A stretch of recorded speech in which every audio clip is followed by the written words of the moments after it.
A série que eu estou pregando aqui, nesses dias, essa é a quarta semana, é a quarta parte dessa série dos impossíveis dos homens para os possíveis de Deus.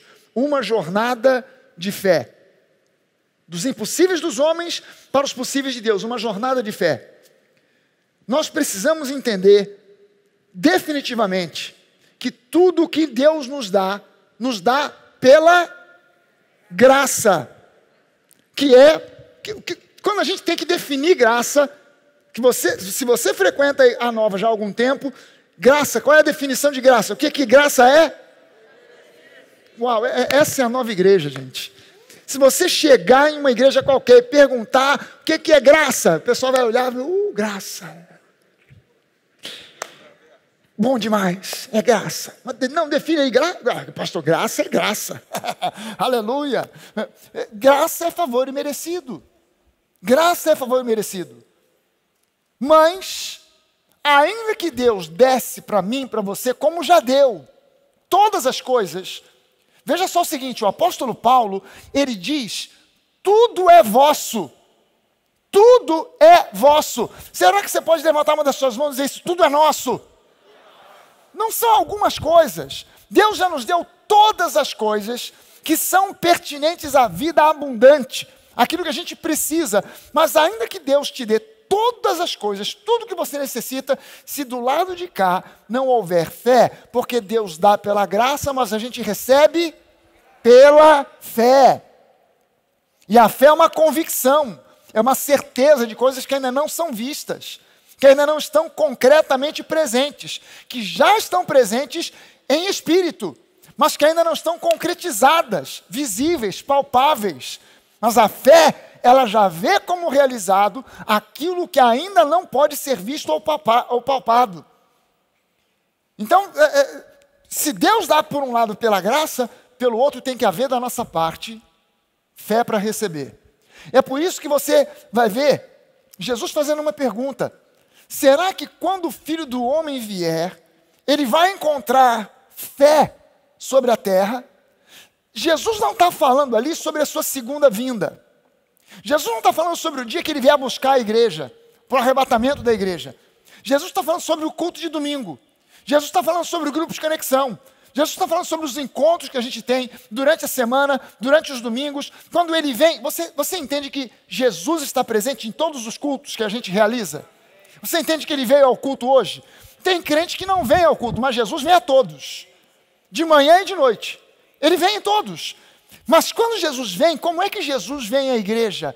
Jesus, quando vem ao culto, ele vem de mão lotada, ele vem de mão cheia, ele vem com bênçãos e bênçãos e bênçãos sem medida para entregar para cada um de nós. O problema é que muitas vezes ele volta de mãos cheias e deveria voltar de mãos vazias. E por que ele vem de mãos cheias e não volta de mãos vazias? Porque muitas vezes nós que deveríamos chegar de mãos vazias para voltar para casa de mãos cheias, chegamos já com a mão lotada. Chegamos com mãos cheias de preocupação, de ansiedade, de um monte de coisas que a gente não deixa aos pés da cruz. Nós deveríamos deixar aos pés da cruz uma montoeira de coisas, mas a gente deixa por um instante. A gente deixa por um momento. A gente vem com preocupação, a gente vem com ansiedade, a gente canta. Vamos deixar a nossa preocupação. As letras das músicas muitas vezes falam coisas desse tipo. Vamos deixar nossa preocupação, nossa ansiedade aos pés da cruz. A gente traz a preocupação, a gente traz a ansiedade, a gente traz uma montoeira de outras coisas, problemas, lutas interiores, sentimentos, traumas, complexos. A gente traz aquilo tudo e a gente começa a ouvir os corinhos, as músicas, os hinos, as canções. A gente vai e bota aos pés da cruz. Jesus está aqui, Jesus, aos pés da cruz. Pecado, trauma, pensamento errado, está aos pés da cruz. Você canta, termina o culto, aleluia, que bênção que foi o culto, né? Aí você começa a sair, vai ali para o hall, começa a bater papo com um. Daqui a pouco, quando você chega ali na Alameda, você fala, acho que eu esqueci alguma coisa na igreja. Estou sentindo falta de meu trauma. Somente a minha preocupação aqui, meu complexo aqui de inferioridade. Agora sim eu posso ir para casa. E você pega de volta o que você devia deixar. essa palavra que eu vou ministrar para você hoje aqui, eu tenho certeza que ela tem o potencial para transformar da água para o vinho a vida de muitos de vocês aqui. Eu garanto para você que essa palavra, ela tem o potencial de libertar vidas que estão aprisionadas. Eu não estou falando de gente endemoniada que vai cair no chão. Eu estou falando de pessoas que vivem uma vida tão normal, que é anormal. Porque não é a vida normal do reino. É a vida comum do dia a dia. E muitas vezes entre a sua vida e a vida do seu vizinho, que é incrédulo, não tem nada ou quase nada de diferente. E a pergunta é, se você é um crente nascido de novo, se você tem Jesus no seu coração, e a palavra oferece para você tantos diferenciais, por que é que a sua vida ainda está empacada onde ela está? Se Deus tem planos tão fantásticos e maravilhosos para você, como frequentemente a gente diz daqui dessa plataforma, por que é que a sua vida está empacada num certo ponto, onde talvez ela tenha progredido, mas chegou num ponto em que parece que ela estancou e não vai para frente? Por que isso? Eu vou mostrar para você hoje aqui por quê. Eu vou mostrar para você exatamente o porquê. E eu tenho certeza que hoje é uma das noites mais importantes da sua vida. Você pode sair daqui hoje curado no seu físico. Você pode sair daqui hoje curado na sua alma.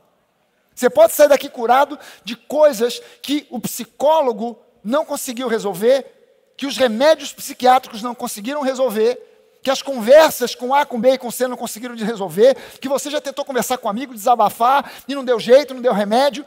Eu tenho certeza que você pode sair daqui hoje, você pode sair daqui hoje rico, financeiramente rico. Amanhã você pode começar uma vida nova. Não estou dizendo de novo nascimento, talvez sim. Talvez haja pessoas aqui que hoje precisam receber Jesus como seu Senhor e Salvador para nascer de novo e começar uma nova vida em Cristo, para viver em novidade de vida. Mas eu garanto para você que há muitas pessoas aqui que já são nascidas de novo, mas que hoje, se ouvir e abraçar o que Deus tem para você nessa noite, você vai começar um ciclo novo na sua vida a partir de hoje. E você vai começar a ver coisas acontecendo na sua vida amanhã. Eu tenho recebido testemunhos aqui fantásticos. Uma pessoa mandou para mim por e-mail. Ela falou, a gente está pegando algumas pessoas, talvez você seja abordado por um dos nossos, alguém da nossa equipe de comunicação, pedindo de repente para você gravar o seu testemunho. A gente aqui na Nova não tem muita cultura de testemunho, de subir aqui e trazer a pessoa para testemunhar, e isso é proposital. Por quê? Porque tem gente que fica com vergonha, diz que não quer subir no púlpito, que não consegue falar diante do público. Aí você convence a pessoa, ela sobe aqui.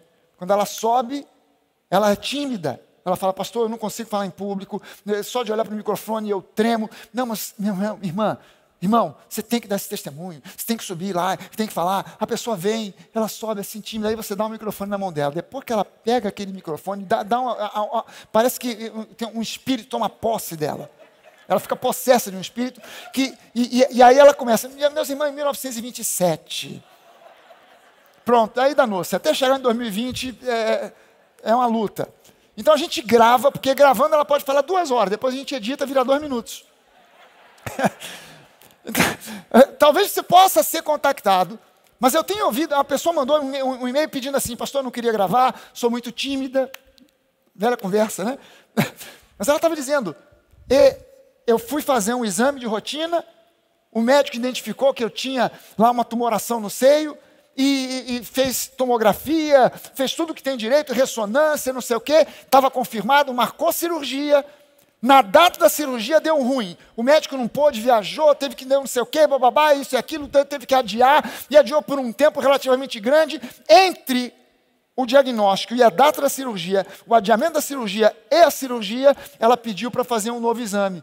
Porque ela começou a confessar, a declarar a sua cura. Começou a confessar e declarar a cura. Confessar e declarar a cura sim, ela começou a assistir a live, que eu faço todo dia de manhã, 10 horas da manhã. Começou a tomar ceia todo dia, acho que até mais de uma vez por dia. Começou a tomar ceia, confessando a cura, todo dia. Pediu para o médico fazer um novo exame. O médico olhou para o novo exame e não acreditou. Não tem nada aqui. Não tem nada aqui. Não tem nada ali. Nada. Não é um tipo assim, eu acho que estou curada. O médico olhou um exame, olhou um outro exame objetivo. Tomografia, ressonância magnética. Está lá o exame. Um com o tumor, o outro sem. Nada. Como é que essa pessoa adquire um negócio dessa? Ah, pastor, é a tal da ceia. É aquele suquinho santo. Não, não é fé. É o exercício da fé. Amém, gente? É o exercício da fé. Eu tenho certeza que a sua vida pode mudar da água para o vinho. De hoje para amanhã.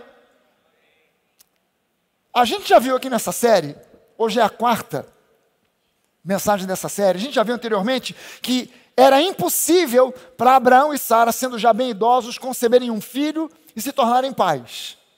A gente viu que era impossível para Ana, sendo estéril, ser mãe.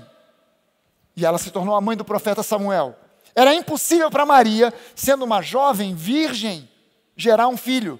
Mas Deus concebeu através de Maria, Jesus. Era impossível que o povo de Israel saísse da escravidão do Egito, mas Deus foi lá com mão poderosa e libertou aquele povo. A gente viu que era impossível que Daniel saísse vivo da cova dos leões, e ele saiu dali de dentro sem um arranhão. A gente viu que era impossível que Sadraque, Mesaque, Abednego, companheiros de Daniel, sobrevivessem àquela fornalha ardente. A gente viu que era impossível que José sobrevivesse a tudo o que ele passou, e mais impossível ainda, que ele viesse a se tornar vice-rei do Egito. Mas Deus fez isso na vida dele. Nós vimos que era impossível que Paulo, perseguidor da igreja, cheio de ódio, viesse a se converter. E ele se tornou o maior teólogo do Novo Testamento. A gente viu que era impossível que o cego Bartimeu viesse a enxergar. Era impossível que aquela mulher, com um fluxo de sangue há 12 anos, ficasse livre do seu mal. Era impossível alimentar uma multidão de 5.000 homens, fora mulheres e crianças, com apenas 5 pães e 2 peixinhos. Era impossível que Lázaro, morto há 4 dias, ressuscitasse. Era ainda mais impossível que Jesus, torturado, pregado numa cruz, o peito perfurado por uma lança, sepultado por 3 dias, voltasse dos mortos para a vida. Era impossível que a igreja, fortemente perseguida pelo governo de Roma, sobrevivesse por mais do que uma geração. No entanto, nós estamos aqui, alive and well, vivos e bem, porque o nosso Deus é o Deus que torna os impossíveis em possíveis. Eu levantei alguns dos impossíveis que a Bíblia nos mostra. Alguns dos impossíveis que a Bíblia nos mostra, que Deus pode realizar. Por que Deus nos mostra tantas histórias de impossíveis se tornando possíveis? Porque os planos e propósitos que Deus tem para a sua vida, no natural, na força do seu braço, ou na força do braço de alguém, é impossível que eles venham a se concretizar. Você precisa da graça de Deus. Mas Deus precisa que você use fé para receber. Que você utilize, que você exercite a sua fé para receber o plano e o propósito que Ele tem para a sua vida. Lucas 18, no versículo 27, diz que os impossíveis dos homens são possíveis para Deus. Antes disso, no capítulo 1, Lucas capítulo 1, no versículo 37, diz que para Deus não haverá impossíveis em todas as suas promessas. Não em algumas, mas em todas as suas promessas. O que Lucas está mostrando para nós? Quando ele diz que os impossíveis dos homens são possíveis para Deus. Que para Deus não haverá impossíveis em todas as suas promessas. São palavras de Jesus. Isso é o exercício da graça. Isso é o exercício da graça. Para Deus não haverá impossíveis. Mas a Bíblia também diz, lá em Marcos 9, no versículo 23, que tudo é possível ao que crê. E isso é o exercício da fé. Para Deus não haverá impossíveis em todas as suas promessas. E tudo é possível ao que crê. A graça sendo exercitada de um lado, a fé sendo exercitada de outro. Então vamos ver aqui alguns passos do exercício da fé para que os impossíveis humanos se tornem possíveis na nossa vida. para que a gente possa dar nascimento ao impossível. Amém, gente? Para nós darmos nascimento ao impossível. Eu vou falar para você aqui de 2 pontos, e só 2. Talvez seja a mensagem na minha vida inteira que tenha menos pontos. Só 2. Que geralmente tem 10, 12. Isso aqui só tem 2. Você quer ver os impossíveis de Deus sendo gerados na sua vida como possíveis? Primeiro ponto. Aprenda a dar o devido valor à palavra e às circunstâncias. Aprenda a dar o devido valor à palavra de Deus e às circunstâncias. É o primeiro passo do exercício da fé. Para que o impossível se concretize na nossa vida, eu preciso aprender a dar o devido valor à palavra de Deus e às circunstâncias. Veja só o seguinte. Jesus, ele falou sobre grande e pequena fé. Creio que todo mundo aqui já leu isso na Bíblia em alguma oportunidade, já ouviu alguma mensagem sobre isso. Né? Jesus falando sobre grande fé e pequena fé. Interessante é que Jesus não fala muito sobre isso, não. Jesus fala apenas em 2 oportunidades sobre grande fé e pequena fé. Por incrível que pareça. E, interessantemente, quando Jesus fala sobre pequena fé e grande fé, são 2 capítulos seguidos. Quando a Bíblia mostra, não é apenas uma vez, frequentemente, há certas histórias que a Bíblia mostra, há certas coisas que a Bíblia revela para nós, em que Deus coloca de propósito, às vezes no mesmo capítulo, histórias em que uma é o espelho oposto da outra. Por exemplo, está em sequência a história do jovem rico e a história de Zaqueu. O jovem rico que perdeu a oportunidade da salvação porque era muito rico e resolveu que não ia dar nada para ninguém porque o Deus dele era o dinheiro. E ele foi embora sem experimentar a salvação. Em sequência, a Bíblia diz que Jesus está em Jericó, ele vê um homem numa árvore chamado Zaqueu, ele diz, eu vou jantar hoje contigo na tua casa. Na casa de Zaqueu, que era um publicano, que era rico, embora fosse rico através de corrupção, ele diz, olha, hoje eu decido dar metade dos meus bens, e se eu defraudei alguém em alguma coisa, eu vou devolver 4 vezes mais. Engraçado, né? Uma coisa em sequência da outra. E Jesus diz, hoje houve salvação nessa casa. 2 episódios falando sobre o relacionamento do homem com o dinheiro e a implicação disso na vida espiritual. Um em sequência do outro. Um é o espelho do outro. Em um, negativo, no outro, o positivo. Um não recebeu nada, o outro foi salvo. Aqui agora, você vai encontrar 2 episódios em que Jesus fala em pequena fé e grande fé, um em um capítulo em sequência do outro. Mateus capítulo 14, eu não coloquei aqui a passagem porque ela é extensa, mas você conhece. Em Mateus 14, dos versículos 22 a 33, Jesus está andando sobre as águas. Jesus vem de madrugada, o mar está agitado, onda para cima, onda para baixo, vento soprando, uma tempestade, chuva caindo, raio, trovão, e Jesus vem andando, os discípulos até pensam que é um fantasma. E aí Jesus diz, não, sou eu. E Pedro pula na frente e diz assim, peraí, Jesus, se é você, me manda ir ter contigo aí. Jesus diz, venha, pode vir.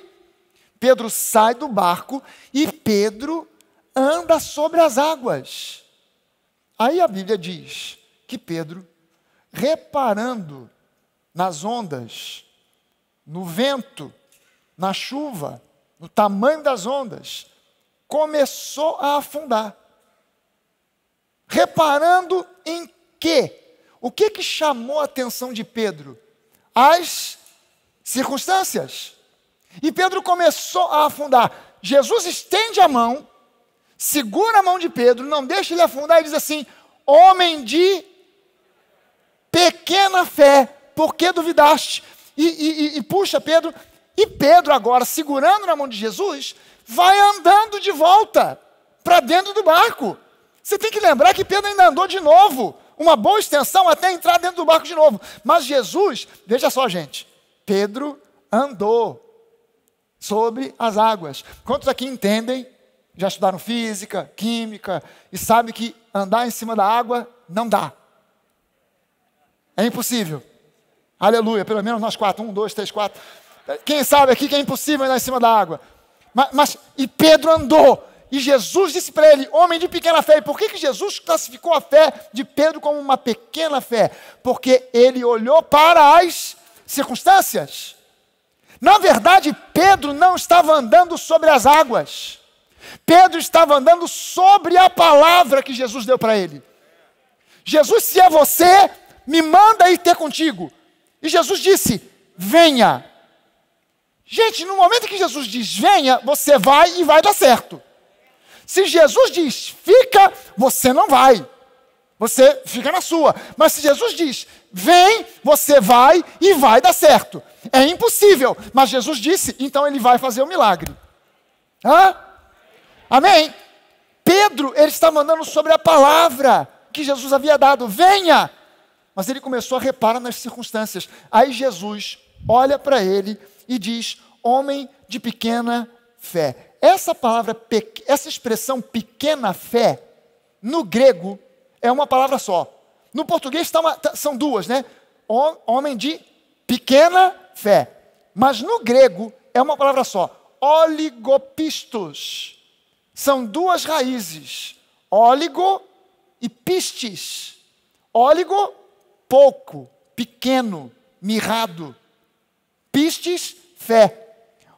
Óligo, esse radical óligo, em algumas circunstâncias, deixa eu dar um pouquinho de aula de grego para você aqui. Mas também tem que entender um pouquinho de português, senão não vai dar ruim. Óligo, quando é usado como advérbio, óligo pode ser usado como alguma coisa relacionada com o tempo.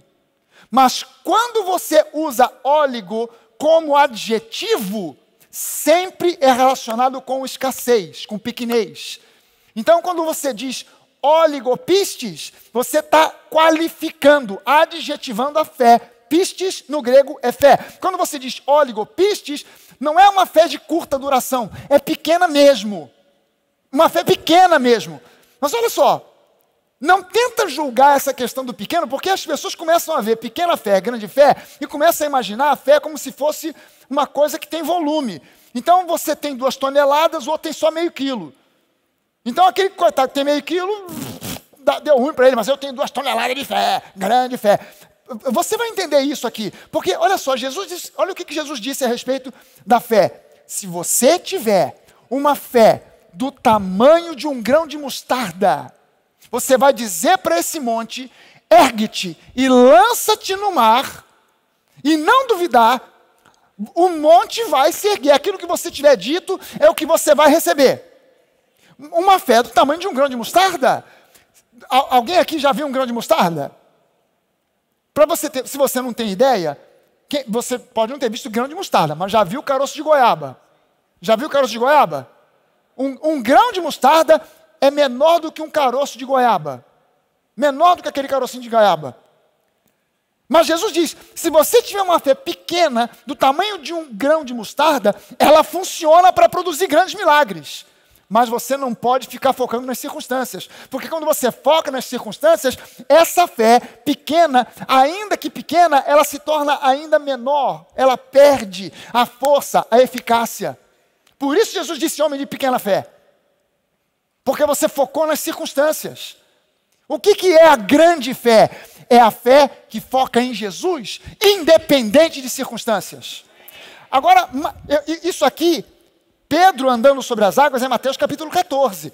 No capítulo 15, do versículo 21 ao 28, Jesus vem andando pela rua, vem uma mulher cananeia, andando atrás de Jesus, clamando, Jesus, filho de Davi, tem misericórdia de mim, minha filha está terrivelmente endemoniada, está doente, e você pode resolver o problema dela. Os discípulos pediram para Jesus, Jesus, pede para essa mulher calar a boca.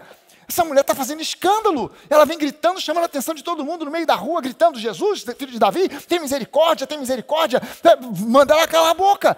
Jesus para, a mulher chega perto de Jesus e ela continua: Jesus, filho de Davi, tem misericórdia, a minha filha está terrivelmente doente, endemoniada, ela precisa de um socorro seu. Olha o que Jesus diz para ela: minha querida, não é bom pegar o pão dos filhos para dar para os cachorrinhos.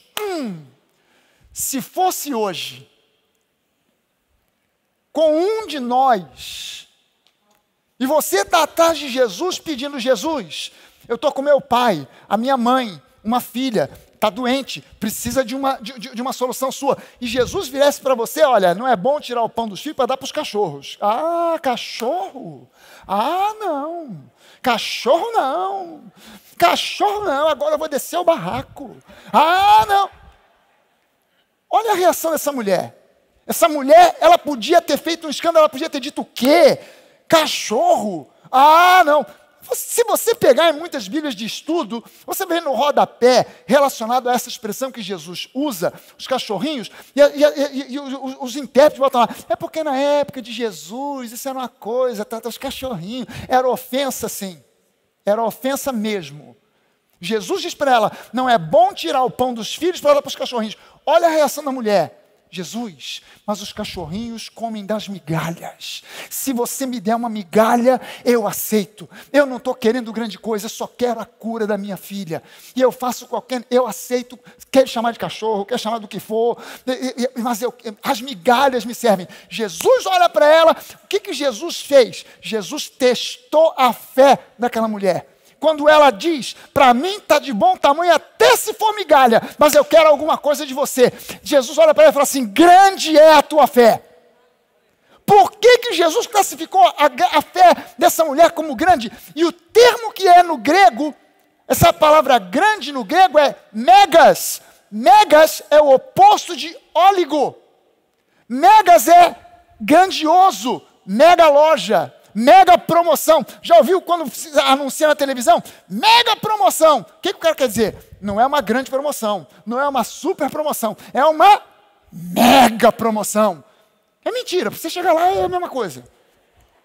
E mega promoção seria: caramba, o preço caiu 70%. É Black Friday.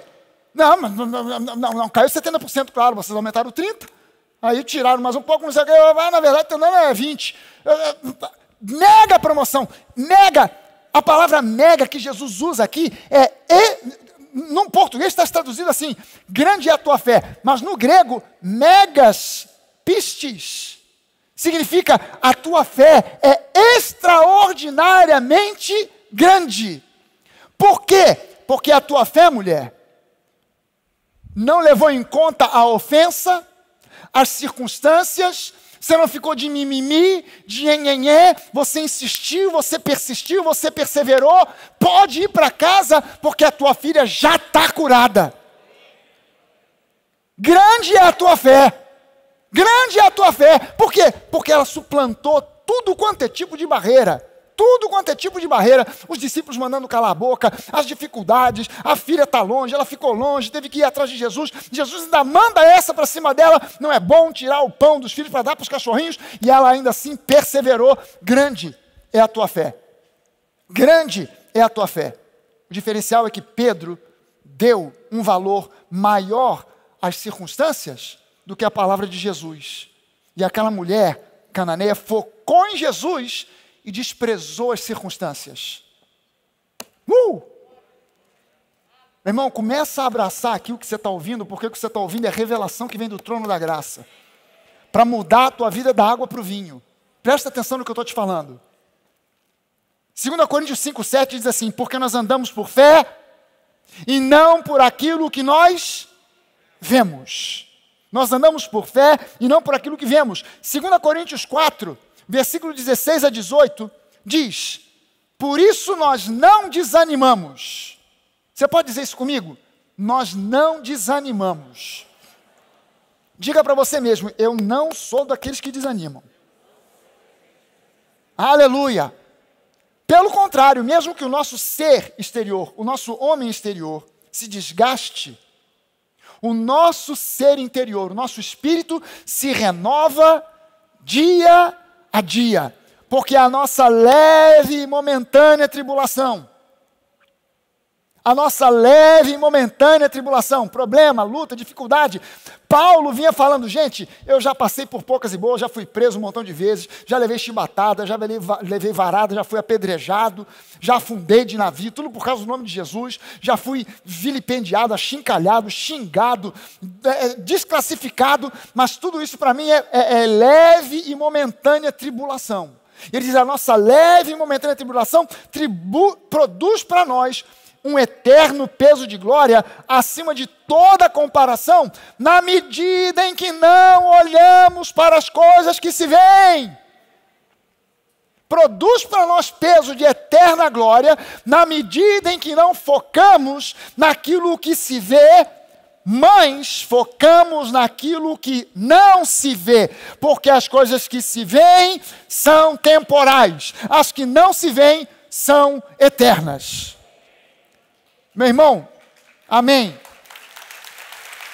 Eu queria convidar você para dizer para a pessoa que está do seu lado, você não sabe se ela tem ou não tem problema, de repente você está sentado do lado do marido, da esposa, de alguém que você conhece muito bem, de repente talvez não, olha para alguém que você não conhece e diga para essa pessoa o seguinte, meu irmão, talvez ela tenha um problema, talvez não, você vai dizer para ela o seguinte, meu irmão, teu problema tem dia certo para acabar.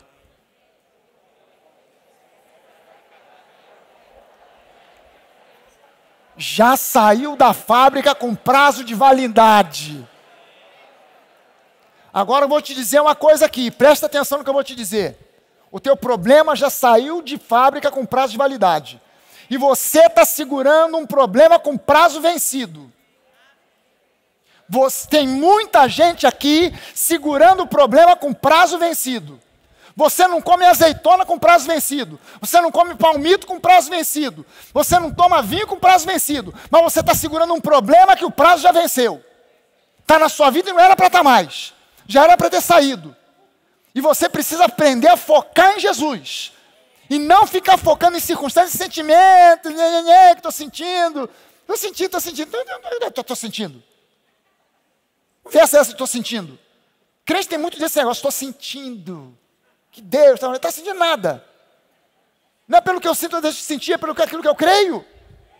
Aleluia. Tira o foco das circunstâncias. Tira o foco das circunstâncias. Segundo ponto. Esse é o primeiro, mas o primeiro emenda com o segundo, gente.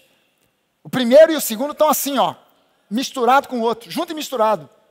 Segundo ponto, aprenda a dar o devido valor à palavra e aos sentimentos. Aprenda a colocar os seus sentimentos no devido lugar. Aprenda a dar o devido valor à palavra e àquilo que você sente. Jeremias 17:9, o profeta Jeremias diz assim, enganoso é o coração, mais do que todas as coisas, e desesperadamente corrupto. Quem poderá entendê-lo? Gente, no Novo Testamento, a palavra coração é muitas vezes, na maioria das vezes, é usada se referindo ao espírito do homem, ao ser interior, o homem interior, a mulher interior. No Antigo Testamento, não. Normalmente no Antigo Testamento, quando a palavra coração é usada, ela se refere aos sentimentos. Eu te amo de todo o meu coração, né, com todos os meus sentimentos. É uma frase romântica. Então, no Antigo Testamento, frequentemente a palavra coração é usada para se referir a sentimentos. Então, o que Jeremias está dizendo aqui? Ele está dizendo que enganosos são os sentimentos. São mais enganosos do que todas as coisas. Sentimentos são desesperadamente corruptos. Quem é que vai poder entender? Quem é que pode entender o coração, essa questão dos sentimentos? No Novo Testamento é diferente. Quando se usa a palavra coração, está se referindo ao espírito do homem. Agora veja bem o seguinte. O ser humano, você e eu, nós somos um espírito. Você é um espírito. Você é um ser espiritual. Você foi criado à imagem e semelhança de Deus. Se fomos criados à imagem e semelhança de Deus, e Jesus disse para nós que Deus é espírito, então nós somos o quê? Espírito. Nós somos um espírito que possui uma alma que habita num corpo. O corpo é só a casca. O que você vê não é o que você é. Quando você olha no espelho, você está vendo sua casca. De todas as promessas que Jesus fez, só tem uma que ainda se cumprirá no futuro. É quando ele vier buscar a igreja, nós vamos receber um corpo glorificado. Mas todas as outras, em todas as outras, já nos pertencem. Todas elas já são para ser desfrutadas agora. Right now. Cura, prosperidade, vida abundante, família abençoada. Não importa o que, tudo já é para ser desfrutado agora. A única coisa que é para o futuro é quando nós vamos receber o nosso corpo glorificado. Isso pode acontecer amanhã, porque eu não sei se Jesus vai vir amanhã para levar a igreja. Se for amanhã, você pode ter certeza, na hora que você acordar, você vai... Sabe aquele negócio de filme, de Cinderela? Começa a brilhar aquelas estrelinhas. Aí quando você olha, fala assim, uau, emagreci. Como é que pode? Tô saradão, uau, olha só, que bonito, caramba. Não tem mais doença, não tem mais enfermidade, não tem mais dor, não tem artrite, não tem artrose, não tem mais nada para operar. Plástica, então, acabou. Botox, já era. Não precisa mais, acabou, está resolvido. Mas, isso só é mais lá para frente. É a única que ainda falta. Mas, com relação ao Espírito, nós já somos salvos. Nós nascemos de novo. No seu Espírito, você é uma nova criatura. Se você recebeu Jesus, no seu Espírito, e a palavra para Espírito é pneuma. Se você recebeu Jesus, no seu Espírito, você é uma nova criatura. Você nasceu de novo. Mas, o seu corpo ainda vai ter solução e resolução lá na frente, quando Jesus vier buscar a igreja, e você terá o seu corpo que tem falhas e defeitos e tal, num corpo glorificado. E a alma? A alma, psique, que muitas vezes é traduzido na Bíblia como mente, mas é a mesma palavra, é o mesmo conceito. A sua alma é a sua mente, sede dos sentimentos, das emoções, isso está tudo na área da alma. A sua alma é o apelo mais veemente que o apóstolo Paulo faz em todo o Novo Testamento. Romanos, capítulo 12, os versículos 1 e 2. Ele começa no capítulo 1 dizendo o seguinte: eu peço, eu imploro a vocês, pelas misericórdias de Deus, por tudo que é mais sagrado, por favor, façam o seguinte: ofereçam o corpo de vocês a Deus como sacrifício vivo. Não é você vir para a igreja para se deitar no altar e alguém vir um sacerdote com uma faca, cravar no seu coração. Porque Deus não precisa disso. Apresentar o seu corpo como sacrifício vivo é apresentar-se para servir. É servitude. A maioria da igreja hoje, quando eu falo da igreja, eu estou falando da igreja do Senhor Jesus, não estou falando nem da nova. Estou falando da igreja do Senhor Jesus. A maioria da igreja do Senhor Jesus ainda não, já leu esse versículo, vez após vez, mas ainda não entendeu que o modelo de igreja que a igreja do Senhor Jesus adotou no século XX, aos olhos de Deus é uma aberração. Qual é o modelo? É o modelo onde eu venho, sento, ouço uma mensagem, acho uma bênção, digo amém, glória a Deus, aleluia, volto para casa e continuo tudo no mesmo lugar, sem que eu mexa uma palha. Isso é uma aberração, porque a vida cristã normal envolve servir. Aí o segundo apelo que ele faz é, e que vocês renovem a mente, para que vocês, ou seja, a psique, a alma, para que vocês possam experimentar qual seja a boa, perfeita e agradável vontade de Deus. Como é que eu faço para experimentar a vontade de Deus, que é boa, perfeita e agradável? As promessas de modo pleno, abundante na minha vida. Eu faço duas coisas. Número 1, eu me apresento para servir. Número 2, eu renovo a minha mente.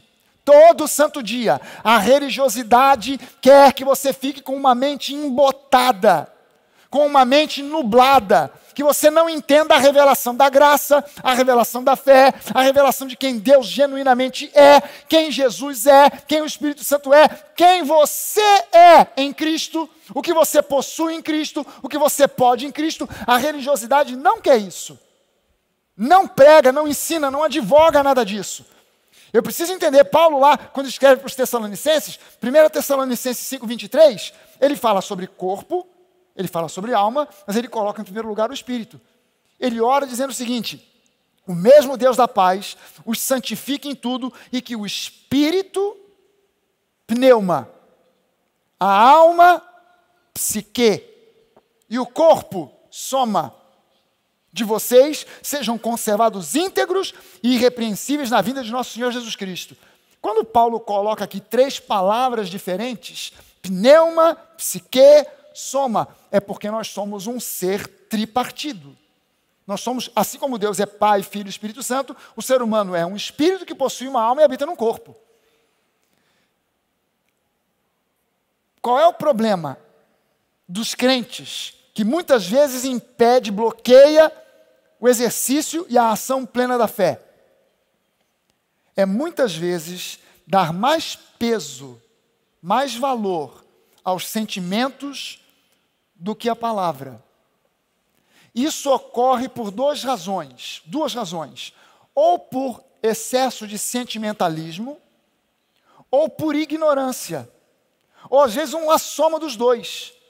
Ignorância se resolve quando você aprende. Porque a ignorância significa ignorar. Eu sou ignorante sobre física nuclear, por exemplo. Se você disser para mim, você é um ignorante de física nuclear, isso não me ofende em nada, porque realmente eu sou. Não conheço, eu mal entendo de física, quem dirá de física nuclear. Quem é que está nessa comigo aqui? Aleluia, bando de ignorante. É o que nós somos ignorantes a respeito de física nuclear. Não entendemos bolhufa disso. Se eu quiser entender, eu preciso então estudar sobre física nuclear para sair da ignorância a respeito desse assunto. O outro, sentimentalismo, como é que eu venço o sentimentalismo? Com uma coisa chamada domínio próprio. É dom do Espírito Santo, que Deus te dá mas você recebe Deus te dá e você recebe pela fé. Como é que eu resolvo então o problema da ignorância? Eu vou à palavra, eu leio, eu medito, eu estudo, eu tomo conhecimento. Mas quando é que eu tomo agora alguma providência em relação aos sentimentos? Domínio próprio. Eu preciso ter domínio próprio. E uma coisa ajuda a outra. Porque no momento em que eu tomo conhecimento do que a palavra diz a respeito de quem eu sou, do que eu possuo, do que eu posso em Cristo, isso me dá condições de vencer o sentimentalismo. Mas eu preciso de uma revelação. Eu preciso de uma revelação. Gente, essa semana eu dou aula na escola bíblica, na Atos, durante mais de 20 anos, agora no Nova College aqui há 1 ano e meio, ensinando sobre a nova criatura, nova criação, quem nós somos em Cristo. Mas essa semana eu estive meditando sobre isso e Deus colocou em mim, trouxe para mim uma revelação e um entendimento tão mais amplo sobre a nova criação, sobre a nova criatura, que eu estou angustiado porque eu tenho tanta coisa lotada no meu coração para passar para você, que um culto não dá. Eu tenho que me vigiar para eu não deixar a hora ir além daquilo que está planejado e programado, porque eu ficarei com você aqui até 4 horas da manhã, só ensinando sobre a nova criação. Só ministrando sobre a nova criação. E é importante você entender o seguinte: não é o suficiente você ler e tomar conhecimento sobre a nova criação. Você precisa de uma revelação a respeito de quem você é em Cristo, o que você possui em Cristo, o que você pode em Cristo, o que Deus pode fazer através de você. Eu queria que você levantasse agora uma das suas mãos e pedisse a Deus agora uma revelação. Senhor, revela ao meu coração mais e mais sobre a nova criação, sobre quem eu sou em Cristo, o que eu possuo em Cristo, o que eu posso em Cristo, o que Cristo pode através de mim. Porque uma coisa eu posso afirmar para você, e eu queria que você dissesse com essa mão erguida agora: eu sou o que a Bíblia diz que eu sou. Eu posso o que a Bíblia diz que eu posso. Eu possuo o que a Bíblia diz que eu possuo. Aleluia! Glória a Deus! Meu irmão, você já recebeu Jesus no seu coração como seu Senhor e seu Salvador? Se você não tomou essa decisão consciente, a gente vai te dar a oportunidade ainda hoje de tomar essa decisão. Mas se você já tomou a decisão de ter Jesus como meu Senhor e Salvador, seu Senhor e Salvador, você é uma nova criatura. Você é parte de uma nova criação. Ou seja, no seu espírito, você nasceu de novo e tudo se fez novo. Você nasceu de novo e tudo se fez novo na sua vida. Qual é o problema? O problema é que você nasceu de novo no seu espírito, mas na sua alma, na psique, você não nasceu de novo. Você precisa renovar a mente. O problema do seu espírito já está resolvido. Qual era o problema do seu espírito? Você tinha a natureza pecaminosa. Jesus veio, removeu a natureza pecaminosa, te deu a natureza dele, você agora é uma nova criatura. O teu corpo, o problema do corpo vai ser resolvido no arrebatamento da igreja. Ele vai te dar um corpo glorificado. E o problema da alma? Você é quem resolve. Renovando a sua mente na palavra. Renovando a sua mente na palavra. Mas olha só, como a sua alma não nasceu de novo, você ainda tem muita coisa da velha criatura impregnada na sua alma. Como no seu espírito você nasceu de novo, mas na sua alma ainda existe uma montoeira de coisa da velha criatura que está impregnada. Quem é que aqui já foi alguma vez na vida a um sepultamento? Já foi? Como é que acontece? Um corpo dentro de um caixão. Pega o caixão, tem um buraco na terra. Bota o caixão lá dentro, tapa, fecha, cobre com terra, vai embora. Ninguém mais vê o morto. Por quê? Porque ele foi sepultado. Não é isso? Ninguém mais vê. Mas você continua lembrando dele. Você ainda tem memórias dele. Sepultado ele foi. Vê você não vê mais. Mas ainda tem lembrança dele. Você já foi sepultado com Cristo. Você foi crucificado com Cristo. Você foi sepultado com Cristo. Você nasceu de novo e você ressuscitou com Cristo. Você está assentado com Cristo em lugares celestiais. Mas muita coisa da velha criatura ainda está impregnada na tua mente. Deixa eu te mostrar como é que isso funciona. Deixa eu pedir aqui para os meus auxiliares chegarem aqui para cima. O pastor Jorge Daltro é o meu ator principal aqui dessa... Você sabe por que ele é o ator principal? A gente uma vez, nós fomos fazer uma visita a uma irmã aqui da igreja, que era a decana da igreja, a irmã Ruth. A irmã Ruth já tinha 90 e lá vai fumaça, quase 100. E nós fomos visitá-la, ela estava internada, não me lembro qual era, acho que ela estava com uma pneumonia, alguma coisa assim, né? Nós fomos eu e o pastor Jorge. Aí naquela época, me deu assim na telha, eu deixei ficar um cavanhaque, né? Um bigode, um cavanhaque e tal. Quando a gente entrou, o Jorge ainda não estava usando essa barba que ele está aí. Quando a gente entrou, ela olhou para mim e falou assim: pastor Fragale, não gostei desse bigode, dessa barbicha aí, que coisa horrorosa. Ela era muito franca, então ela me mandava na lata. Não gostei disso aí, que é uma coisa horrorosa. Olha só, pastor Jorge, ele sim, olha, parece até um ator da Globo, é o Tarcísio Meira. Ela falou isso para ele. E o que é pior, ele acreditou. Até hoje ele fala disso assim: o Tarcísio Meira, tal. Então eu chamei ele para ser o ator principal. Olha só, você está vendo aqui o pastor Jorge e o Fábio.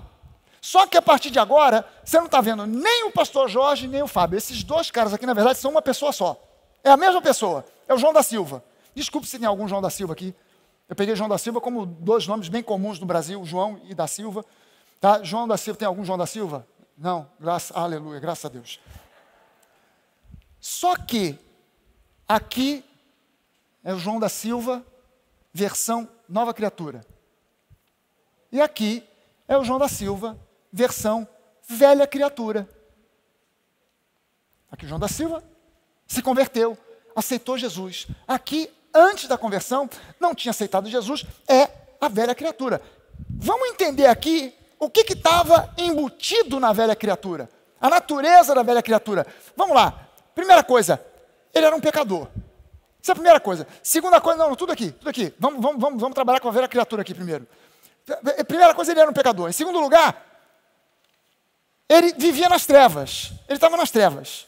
Isso aí fazia parte da natureza dele. Em terceiro lugar, ele estava debaixo de maldição. Estava sem Jesus. Estava debaixo de maldição.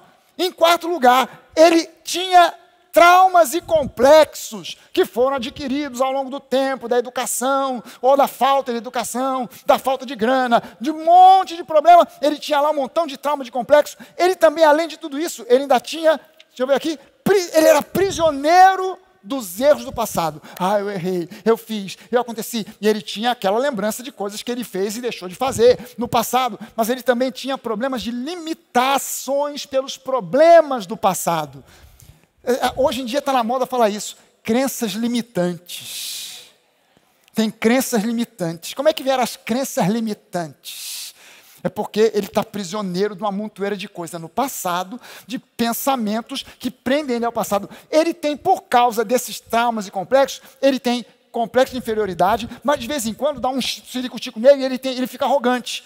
Porque isso faz parte da velha criatura. Além de tudo, ele, sem Cristo, ele pode ter muito dinheiro, mas ele está debaixo da maldição da miséria.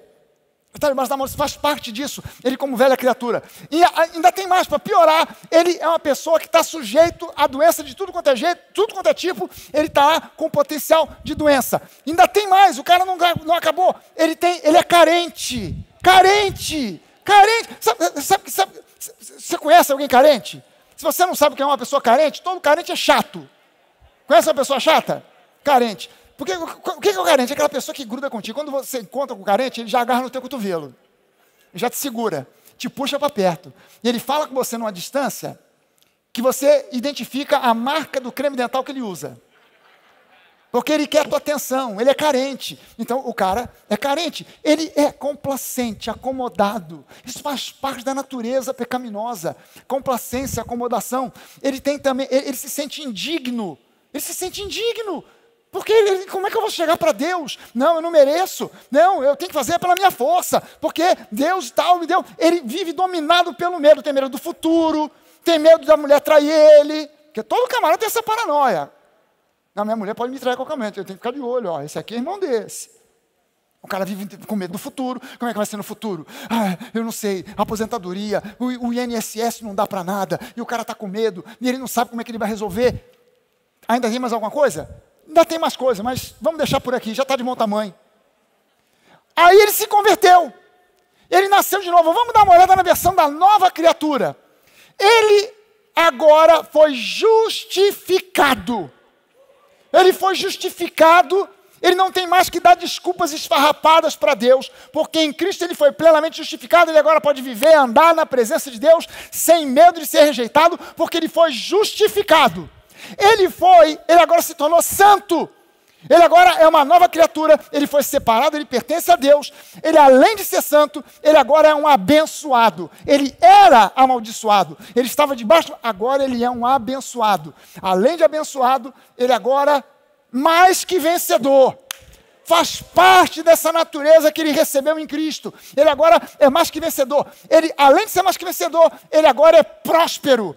Ele não está mais sujeito à miséria. Isso foi conquistado porque Jesus, sendo rico, se fez pobre para que pela sua pobreza nós nos tornássemos ricos. Além de próspero, ele agora é uma pessoa capaz. Ele era uma pessoa limitada, com crenças limitantes. Mas agora ele é uma pessoa capaz. Ele foi restaurado por completo. Ele, além disso, ele foi sarado. Corpo e mente. Tudo isso foi dado para ele gratuitamente. Ele foi sarado, ele foi curado, ele agora foi fortalecido no seu espírito, na sua alma, no seu corpo. Ele agora se tornou digno, ele não tem mais medo de Deus, ele não se sente uma pessoa indigna, ele agora se tornou digno, ele é profundamente amado. Ele é profundamente amado, ele é altamente favorecido, porque Deus o favorece. Gente, na noite de novos membros aqui, a gente escutou cada história. Olha só essa história. Uma menina que servia no candomblé. Roupa, recebia santo, tudo. Alguém deu uma ideia para ela. Vai estudar a Bíblia. Tu não gosta de estudo? Vai estudar a Bíblia. Frequenta uma igreja aí. Não precisa se converter não, mas vai lá numa igreja para estudar a Bíblia. Tu não gosta? Não, eu não quero saber de igreja. Eu gosto de igreja. Estou satisfeito aqui com os meus santos, com os meus orixás. Então não vai lá para você. Vai lá, só para você estudar. Aí ela, tá aí, eu gosto de estudar, vou lá. Foi numa igreja, começou a estudar o livro de Jó. Ela gostou, achou interessante. Ela não se converteu, não. Ela só achou legal. Quando ela voltou, lá na religião dela, deu um ruim. Porque ela entrava na sala, a mulher que lia abuso não conseguia mais ler nada. A outra, ela recebeu um santo, o santo virou para ela e falou assim, olha, você tem que sair daqui porque você tem uma luz aí que está me atrapalhando. Aí ela falou, opa, que troço esquisito é esse? Como é que deu ruim agora? Aí ela veio aqui, se apaixonou pela igreja, se converteu. Aí ela perdeu tudo. Tinha um bom emprego, tinha carro, tinha grana, começou a perder tudo. Ela falou, pastor, eu sabia porque eu estava perdendo. Tudo que eu ganhei porque eu fiz trabalho em encruzilhada, fiz trabalho em cemitério, o diabo foi me dando. E aí, quando eu saí, eu comecei a perder. Aí comecei a mandar currículo, para lá, para cá, currículo. Ninguém me chamava, de repente me chamaram. Aí eu fiz uma entrevista. 7 etapas de entrevista. 7 etapas de entrevista. Um saco. Vai, 1, 2, 3, não para, não me emprega nunca e tal, passando na peneira. Na 7ª disseram assim para ela, você vai ficar no banco de reserva. Pô, depois de 7 etapas, vou ficar no banco de reserva? Cadê a bênção? Meu Deus, eu preciso do trabalho, eu preciso da grana, eu preciso de dinheiro, eu preciso de sustento. Fica quieta aí, espera aí. Aí, de repente, pumba, chamaram. Demorou pra caramba, chamaram. Quando chamaram, ela sentou, o camarada começou a entrevistar, não sei como, a conversa chegou na questão de igreja, crente. Aí o cara falou, não, eu sou mesmo de igreja. Qual é a sua igreja? Aí ele falou, eu sou numa igreja, não sei se você conhece, meu pastor acho que não é muito conhecido não, pastor Maurício Fragale, da Nova Igreja. Aí ela falou, é mesmo? Eu também sou de lá. Aí o cara, é mesmo, gostei de você, está contratada.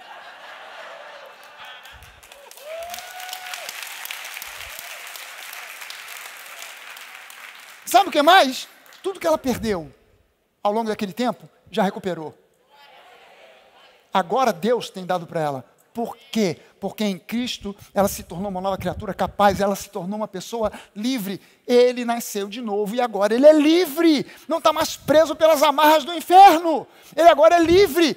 Ele é luz, ele vivia nas trevas, agora está na luz, está numa situação diferente, ele agora é rico. Jesus Cristo, sendo rico, se fez pobre para que pela sua pobreza nos tornássemos ricos. Qual é o problema aqui agora? O problema é que o João da Silva, esse aqui é esse cara, é o mesmo cara, tá? O problema é que esse cara aqui morreu. Morre aí, João. Pronto.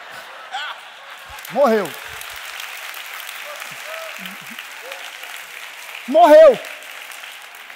Aí ele nasceu de novo, Tarcísio Meira. Nasceu de novo,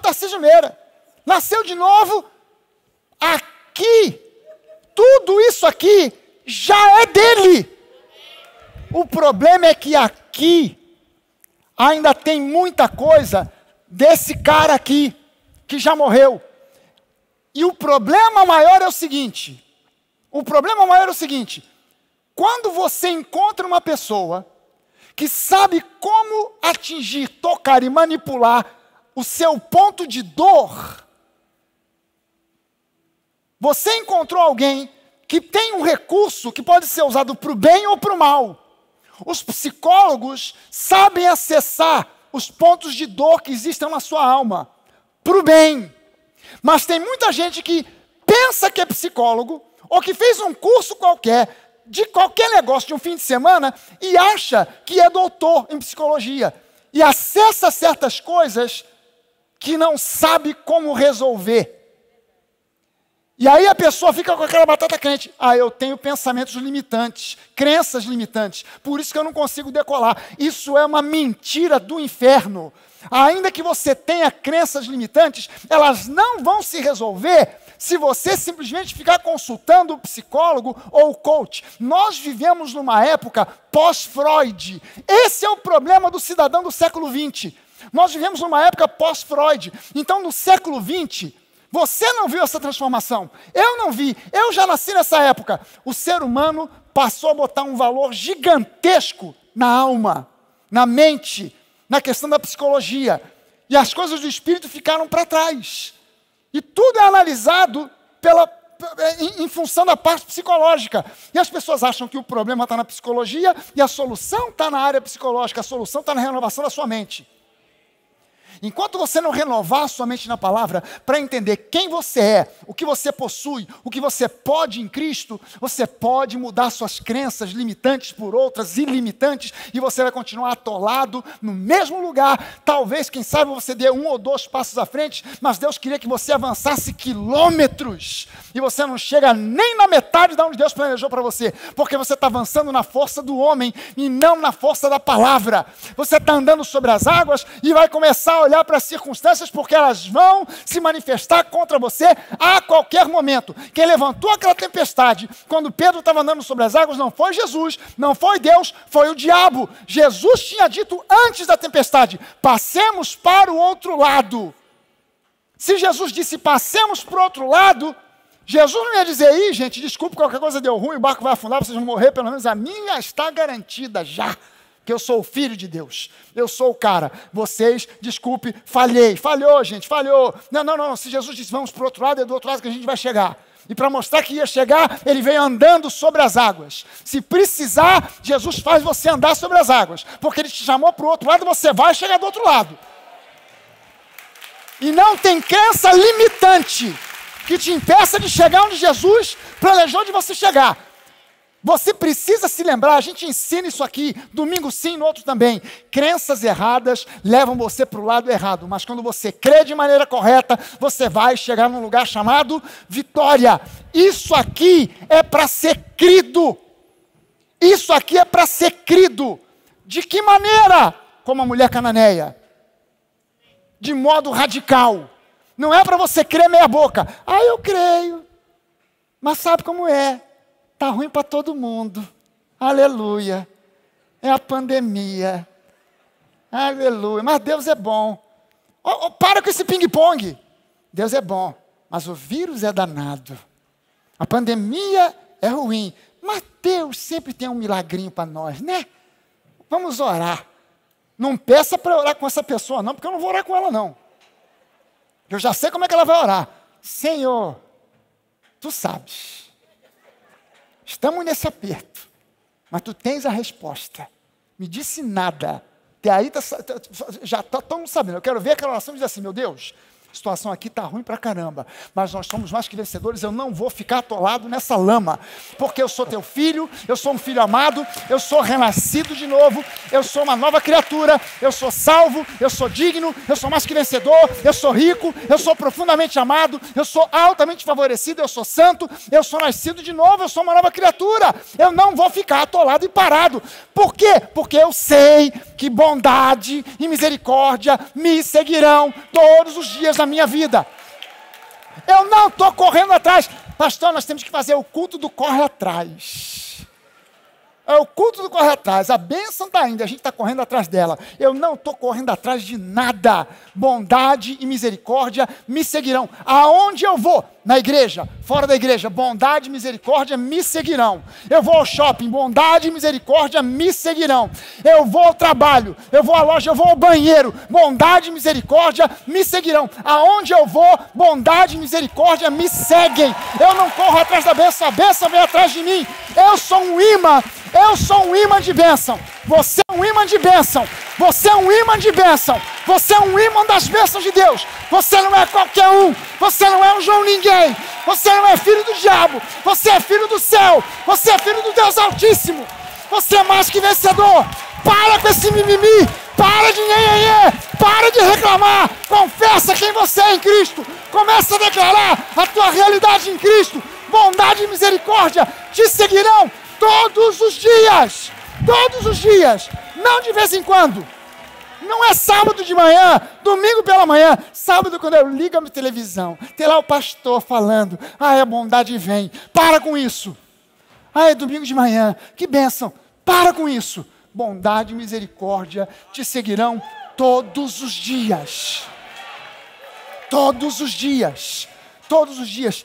Quando você escuta essa conversa pseudo-psicológica, de que você está limitado por isso, por aquilo, e que você tem que tomar certas providências que são absolutamente planejadas e programadas para a força do seu braço.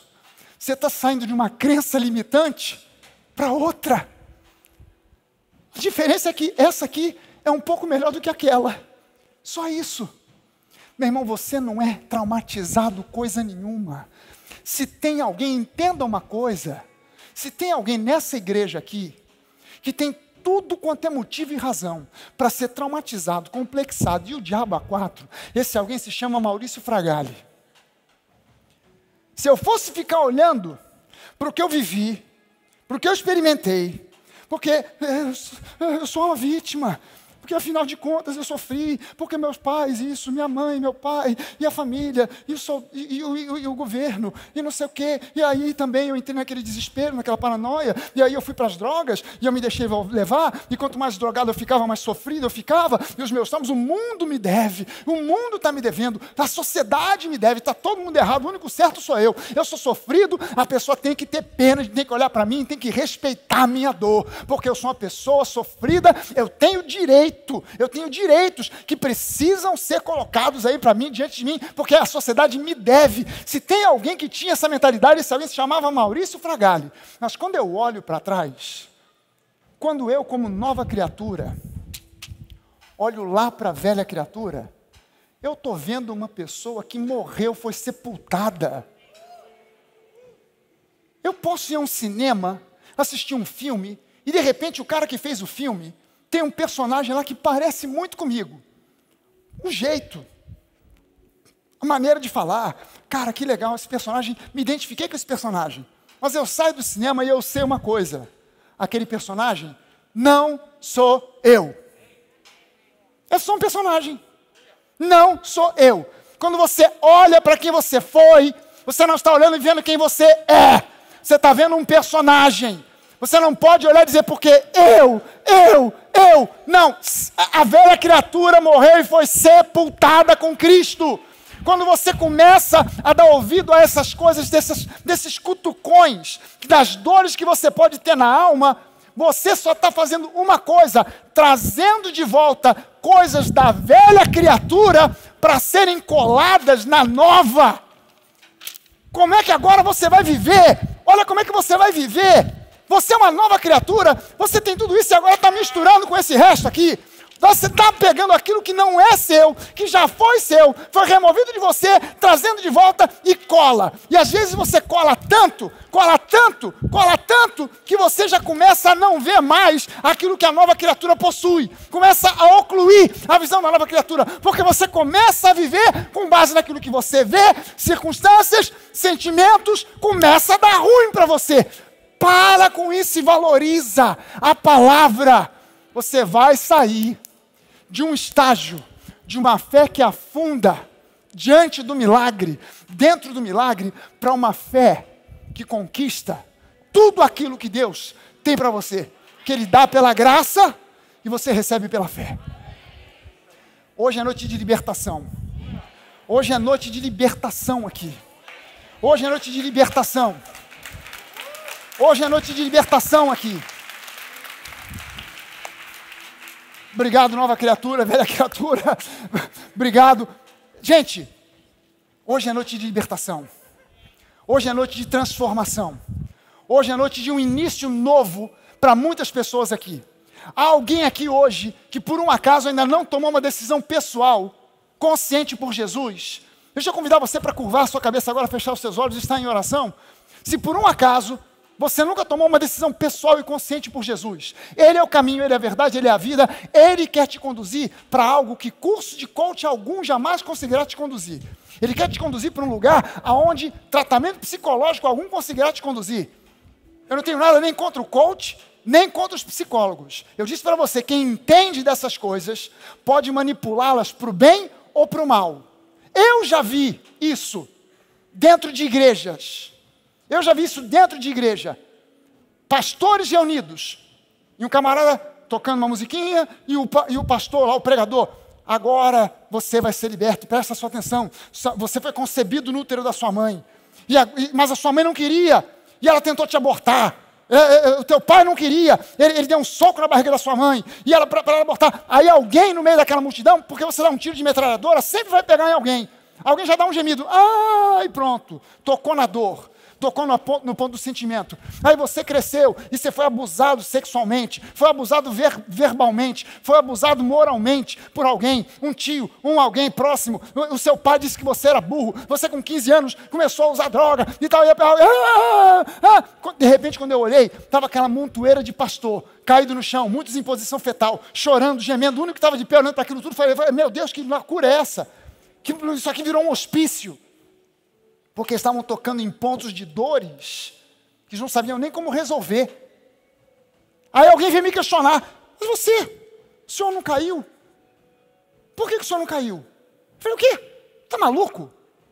Está maluco? Não, porque o pastor ministrou e o senhor ficou só olhando. O que houve? Eu falei, olha aqui, presta atenção aqui, vem aqui. Olha bem para esse dedo aqui, botei o dedo na cara do sujeito. Falei, olha só, presta atenção numa coisa. Eu não caí porque eu sei quem eu sou em Cristo. Se essa montoeira de otário aí não sabe e caiu gemendo no chão, eu não tenho culpa disso. Eu sei quem eu sou em Cristo, eu sou uma nova criatura. Você não venha mais, se eu encontrar você aqui nesse ambiente mais alguma vez, eu vou arrancar os dentes da sua boca com um soco que eu vou lá direto. Você some, que é isso, pastor? Que é isso, a ova? Que é isso, a ova? Sai daqui. Eu sou pastor, mas eu sei entrar na carne rapidinho. E do jeito que eu entro, eu saio também. Você pode, some na minha frente, não me aparece. Que isso, pastor? Calma nada, some, vaza, vai! Estou falando sério, botei para quebrar com os caras. Não vem com conversa mole para mim, não. Eu sei quem eu sou em Cristo. Eu sei o preço que foi pago por mim. Eu sei quem me salvou. E eu sei que o meu Redentor vive. Aleluia! Aleluia!